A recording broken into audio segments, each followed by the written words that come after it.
The hustle and bustle of the city is an occurrence that every Ugandan who lives or works in it experiences.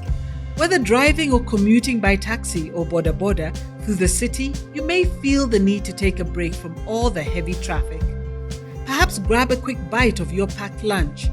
Take a moment to collect your thoughts after a long day as you wait for the traffic to ease up. Or just relax for a while before proceeding to your next destination. All city dwellers require spaces with clean air and nature for better health, both physical and mental. Now more than ever, careful planning of fields and parks within the city is required to ensure that its citizens are active and able to enjoy a balanced mix of both a structured and natural environment.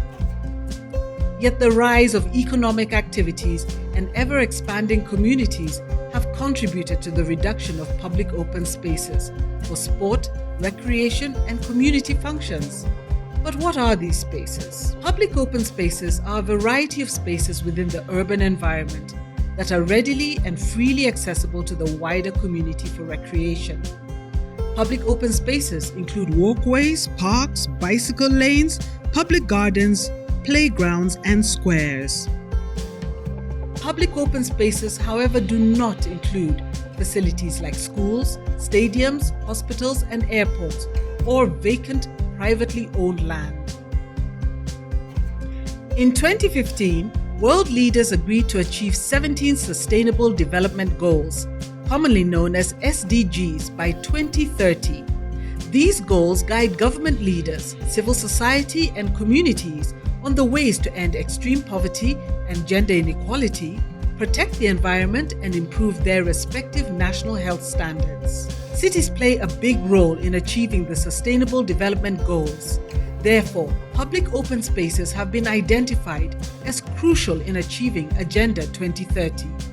SDG 11 aims at making cities inclusive, safe, resilient, and sustainable. It commits governments to provide universal access to safe and inclusive public open spaces, particularly to women, children, older persons, and persons with disabilities. Public open spaces are key to successful cities. They build livable communities and a sense of community. Aside from providing places to play, be active, and relax, public open spaces allow for better physical and psychological health, as well as aesthetic benefits. So what must city planners and authorities consider when building these spaces? Doreen, an architect, advises on these. I think some of the key ideas to consider. One, you have to look at context. I think it's important to understand the area where you're designing per se. If it's a city, what is the character of the city? What is the character of the users? Two, you need to clearly know who your target is. What is the function of the public space that you're designing? Patricia from Kampala Design Week adds. Good management helps. If the KCCA doesn't have to do the management themselves, they could outsource that management.